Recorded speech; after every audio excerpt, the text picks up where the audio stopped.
নমস্কার বন্ধুরা, সুস্বাগতম। আজকে তো রাখি, তাই সকাল সকাল বাড়ি চলে গেছিলাম। বাড়ি গিয়ে দেখি রাখি পরানোর পর্বও শুরু হয়ে গেছে। জানো তো, আমার পিসি প্রতি বছরই রাখি পরায়, কিন্তু ঠাম্মা যেহেতু মারা গেছে তার জন্য আগের বছর পরাতে পারিনি। তার আগের বছরও শাশুড়ি মারা গেছিল, তাই 2 বছর ধরে ওর মনটা অনেক খারাপ।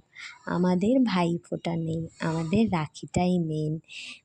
দেখো সকাল সকাল কি সুন্দরভাবে রেডি হয়ে নিয়েছে, বেশ সুন্দর একটা শাড়ি পরে একেবারে সুন্দর সেজেগুজে নিয়েছে। সমস্ত কিছু তৈরি করে এখনও বড়, সবার আগে ও রাখি পরিয়ে নেবে, তারপরে একে একে সবাই পরাবে। আর এই দেখো ওদের দুজনের দুষ্টু মিষ্টির সম্পর্কটা কি ভালো লাগছে।